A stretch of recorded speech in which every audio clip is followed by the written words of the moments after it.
I once opened a noodle shop with a free refill policy. My goal, simple, just to help folks who were struggling get a decent hot meal. But then, one woman she arrived with 6 kids. She ordered 1 bowl then demanded 18 refills, turning my shop into her private canteen. I tried to explain, really. But she filmed me, called me a heartless businessman online, and incited a campaign of harassment.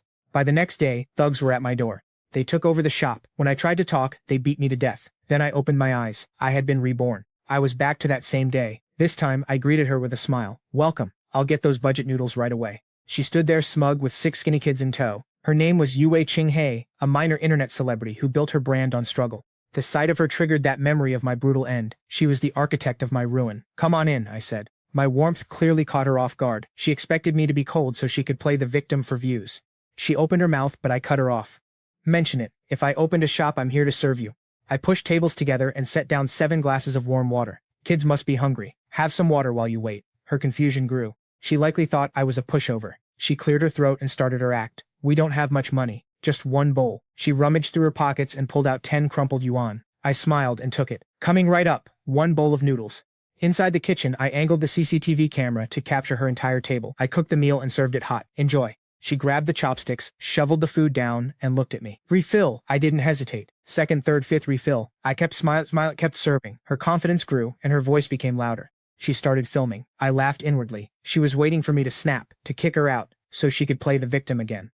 But this time, I knew better. I wouldn't give her the satisfaction. The other customers began to watch. A regular cleaner at my shop whispered, "Boss, what are you doing?" I just signaled him to keep quiet. Let her perform. The harder she worked, the better. By the 19th refill, she was actually starting to get nervous. Since I wasn't falling for her traps, she decided to make a move. She looked at her camera, putting on a shaky, brave voice. "Look, friends, the owner is so kind. He hasn't complained once. People like this are rare in this world." I knew her game. Praise me now, then bait me later. If I resisted even an inch, the contrast would fuel her followers' rage. It was a dangerous, calculated plan. I laughed internally, but kept that same calm, gentle smile on my face. Sister, don't say that. I opened this shop so no one goes hungry. As long as I'm here, you're welcome. Nearby customers applauded. She looked irritated. This wasn't the reaction she wanted. She wanted me angry. She rolled her eyes and tried another angle. You're so kind, but these noodles are bland. Maybe add some meat toppings? That was a blatant cash grab. In my previous life, I had refused here, and that's when she turned nasty. This time, I just smiled. No problem at all. I went to the kitchen, grabbed the expensive sauce, and poured it over generously. This will be healthier for the kids, I said. She was stunned. Her rehearsed speech stuck in her throat. She couldn't understand why I was playing along. The customers praised me even more. A saint. Truly a saint. The room's mood shifted from pity to respect. Yue was losing control of her narrative. With no other choice, she kept eating. 20 bowls, 25-30. Finally, the kids slumped in their chairs, full. She couldn't take another bite. Her stomach was bloated, yet she wasn't happy. Her plan had failed. She gave me a look of pure hatred, mumbled a fake thank you, and hurried away with her kids. I watched her go, my face finally relaxing. Is that it? No, this is just the beginning. Silence returned to the shop. Old Lou, the cleaner, walked up. Boss, you lost so much money. Why let her take advantage of you? I smiled. Don't worry, Lou, I know exactly what I'm doing. After closing, I backed up all the CCTV footage. But that wasn't enough to crush her and her corporate backers. They had immense power. I needed something deadlier. I pulled up her account. 6 kids, struggling mom, hundreds of videos, all identical. Cheap rooms, sad music, forced poverty. Then the ads appeared. It was all a curated image. A single mother abandoned by her husband, battling for her kids. The comments were full of pity. Stay strong, motherhood is beautiful. It made me sick. She had 1 million followers on lies alone. I clicked on her latest video, uploaded just 30 minutes ago. It was my shop, but heavily edited. She and the kids looked happy, while I appeared to be a servant in the background. Sad music played. The title read, "Humanity is still alive." This owner fed 7 people for only 10 yuan. The video's comment section was flooding with praise. People were saving my address, planning to visit for a meal, and calling me a saint. Good people deserve good rewards, they said. But I knew this woman's trap was dangerous. This video would bring a swarm of people to my shop. If I stumbled even once, or couldn't keep up with the unlimited refills, trouble would start. She'd be right there, ready to claim I had changed. She would twist the narrative, blaming my greed for the chaos, and in the process, gain even more views and exposure. A truly dangerous game. My body trembled with rage. I turned off the video and reached for my phone to call the police, but stopped myself. What was the point? She hadn't broken any laws. This was a moral failing, not a criminal one. Suddenly, a thought struck me. Why not beat her at her own game? The next day, her video went viral, and my noodle shop became an overnight sensation. By 8 in the morning, the scene was intense. I opened the shutters to a massive crowd. Phones, cameras, and live streamers were shoved right in my face. They all wanted the same thing. They called me a saint, referencing her video. They demanded their unlimited noodles, eager to see if the promise of the deal was actually real.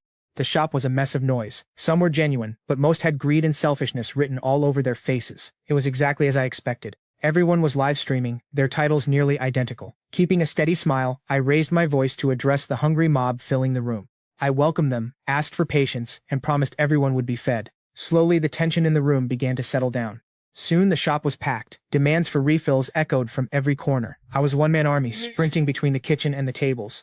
Sweat soaked my clothes. My arms felt like lead, ready to give out. Then, a streamer with bright red hair mocked me from the crowd. He shouted to his followers that my speed was failing, asking if I couldn't handle the pressure. His partner chimed in, echoing his insults. He brought up the woman and her 6 kids, claiming they got 30 bowls, while we were struggling to get even a few. I just kept smiling. I placed a huge bowl of noodles in front of him and calmly told him to take his time, apologizing for the wait. He looked genuinely shocked. He hadn't expected kindness. His viewers in the stream began mocking him, telling him to stop wasting food if he couldn't finish it. Between the insults, he forced the rest of the bowl down. By the end of the day, I had served 300 people over 1,000 bowls.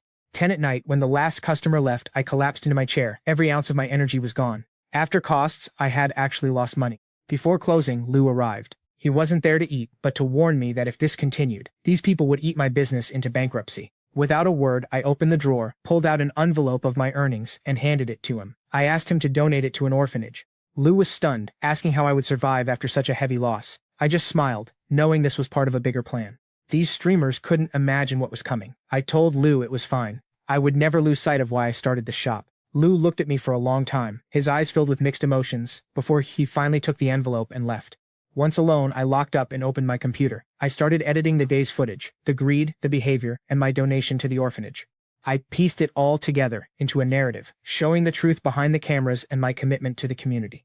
I sent the evidence to Mr. Duke, a famous blogger with over 10 million followers, known for exposing scams and lies online. His response was swift and furious. He promised to expose the entire scheme the very next day. I finally fell asleep at my desk. The next morning, the crowd was back. But this time I was ready with triple the supplies and hired help. I was perfectly calm. Even when customers pushed the limits, I served them with a smile. The streamers searched for a mistake in my service, but found nothing. They were forced to eat their noodles and leave in silence. Around 2 in the afternoon, she returned, flanked by a full camera crew. She looked polished, wearing expensive clothes, clearly ready to perform another act for her media company's production. I knew a new stunt was coming. She stood tall and loudly thanked me for the business boost, trying to make it look like a partnership. Her voice cut through the shop. Every customer heard her claim that she was the reason for my success, fishing for a thank you. She wanted everyone to believe I had exploited her kindness for marketing. The customers started whispering, watching the scene unfold. I laughed to myself. She thought her old tricks would work, but she was about to realize the game had changed entirely. I was thinking about how to respond when a thunderous voice echoed from the doorway, silencing the room. Thank you for what? The voice boomed. For the lies, or for bringing in hired child actors to eat for free? A man with a strong build and a selfie stick walked in. It was Mr. Duke. He was live streaming to millions. He looked directly into the lens and announced he was here to expose the biggest fraud of the year. The truth about this great mother. Her face turned ghost white. She screamed at him to stop, but he didn't even look her way. He kept the camera steady. He revealed her real name, her age, and the fact that she wasn't a mother at all. Those kids were just actors hired by her company. His voice thundered through the shop as he detailed the payments for every shoot. She had profited off a fake, heartbreaking story. Every word he spoke stripped away her fake image, and as the reality of the scam set in, her composure completely shattered. The comments were exploding. People felt betrayed by the fake kids. I knew it. She pointed a trembling finger at Mr. Duke, shrieking, "You are lying. Those are my children." She tried grabbing the boy, but he recoiled in terror. I remembered the news reports. He had been starved to skin and bone. Mr. Duke played a video, a woman crying. That woman was the boy's real mother. She was pleading for her son's return. The woman crumbled to the ground. Then her team started screaming, "Stop the recording." They lunged for the phone, but Mr. Duke stood firm, his team forming a wall. He shoved them back. "Don't touch me, or I'll call the police right now." They froze. Realizing her game was up, she dropped to the floor, sobbing hysterically. "I'm just a struggling woman. You are all cruel, destroying my life for nothing." She wailed that she would ruin us all, threatening lawsuits and public humiliation. Her true face was exposed. The customers and millions watching felt pure disgust. Mr. Duke's team clipped the live stream, flooding every platform with the truth. The fake single mother expose went viral. Public opinion shifted in a heartbeat. BBA Media, her management, was sinking fast. Her carefully crafted image lay in ruins. Once hailed as a saint, she was now the internet's most hated scammer. I watched a video of her own employees dragging her out like a stray dog. I smiled, but I knew this wasn't the end. BBA Media was the true monster. In my past life, they didn't just spread hate, they sent thugs to beat me. How dare you mess with an influencer? I heard those words before I died. They were the real threat, willing to do anything for views and fast cash. I had destroyed their star, but the next few days were hauntingly quiet. My shop thrived, becoming a local sensation. Things felt almost normal again. Leo even returned, delivering the orphanage's donation, a sign of better days ahead. I hung the items on the wall, praying for peace, but my gut churned. A deep unease grew. I knew this silence before the storm was the most dangerous. Closing up one night, I saw a figure at the door. It was Mr. Dauk. He looked grim and sat down quietly. "Chef, we need to talk," he whispered. I leaned in. "Are you talking about the management company behind her?" He nodded. "They aren't just influencers. They run illegal loan sharks and dark businesses. She was just their cash cow. Now that she's useless, they will seek revenge." My fears were confirmed. He paused, looking even more terrified than before. "Have you heard of Brother Long? He is a major shareholder in that firm. He has a history of violent crimes and a literal army of thugs."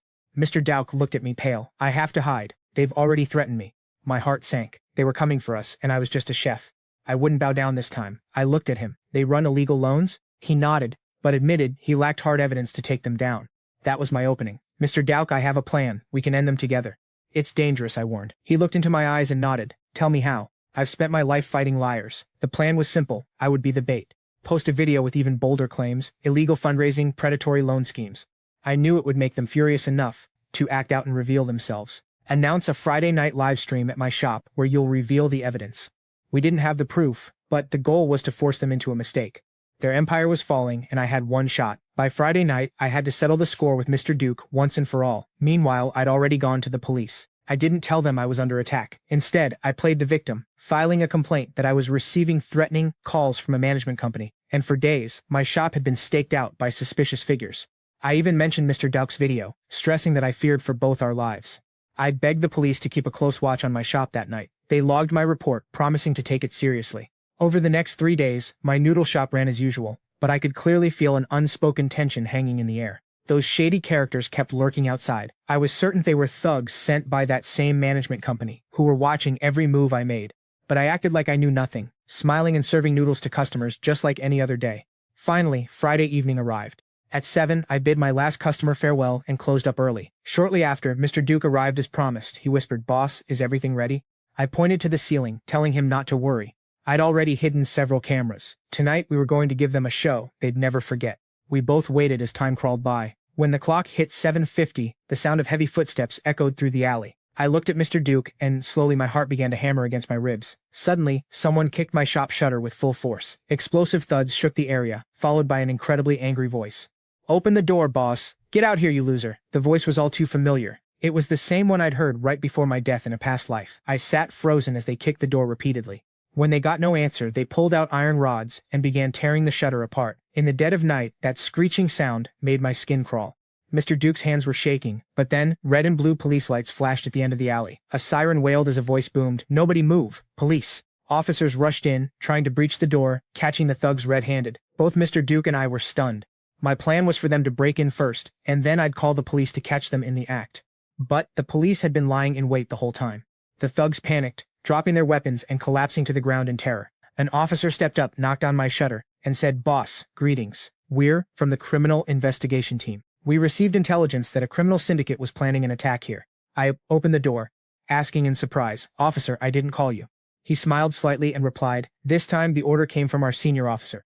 I asked, stunned, "A senior officer? But I don't know anyone high up." Then, a familiar voice called out, "Boss, it's been a while." I turned around, my eyes widening. Lou Dada was standing there, but he was wearing a crisp police uniform. His hands were clasped behind his back, radiating authority and grace. Seeing him like that, my mind went blank for a moment. "Lou Dada? Boss, forgive me. I never told you the truth. I'm the team leader of the criminal division." I just stood there. It was hard to grasp. The old man I served noodles to every day, for whom I constantly refilled soup. The one I worried about was actually a senior officer in deep cover. Lou Dada explained calmly, "We've been watching that BJA media company for a long time. The owner started as a low-level thug who made money through illegal means before opening this firm in the internet age. He groomed influencers, but deep down, his game hadn't changed. He'd lure people in and trap them into debt, ruining countless lives. We wanted him long ago, but he was slippery. His real evidence was buried so deep and his books were so clean that we couldn't nail him. I was starting to think I'd retire before taking this gang down." Lou Dada looked at me with pride and respect. After a pause, he pulled out the envelope I had given him to donate to the orphanage. He smiled. Perhaps good things truly happen to good people. Your kindness forced us to pay attention to you. The night you entrusted me with that donation was when I began planning tonight's operation. It all clicked. I thought Mr. Duke and I were the ones running the show, but we were just part of the police plan. We were the bait, and the real trap had been set by Lou Dada and his team long before. Lou Dada said firmly, "Now we have solid evidence to expose the entire illegal network behind that management firm." He smiled, telling me he had to take those criminals into custody. We went home, and the next morning, the headlines were everywhere. Everything Lou Dada said was true. The gang ruling the city's underbelly was wiped out in one operation. Brother Long and all his key men were arrested. They faced charges of racketeering, illegal trade, and organized crime. The news showed the missing children safely returned to their families, with care arranged for the rest. I took a deep breath and opened my shop as usual. The scene was the same, the aroma from the kitchen, the familiar hum of life. But today the air felt calmer, like the sky clearing after a long storm. My regulars soon returned. Cleaners, construction workers from the site, and elderly folks. No one to ask questions. They just ordered their food, ate in peace, and smiled while asking, "Boss, refills today?" I smiled back, "Of course, eat until you're full." This time, the old man pulled money from his pocket, placed it on the counter and said, "No, son, we can't take your kindness for granted. Good people deserve good rewards." That evening, Lou Dada returned, but in plain clothes, acting like the simple, quiet elder I knew. He sat in his usual spot, smiled, and said, "Boss, one bowl of noodles, and extra green onions this time." So, friends, that's where this manhwa story ends. If you enjoyed this recap, please hit the like button, subscribe to the channel, and ring the bell so you never miss another epic manhwa or anime recap. If you want more stories like this, let me know in the comments. See you in the next one. Thanks for watching, and take care.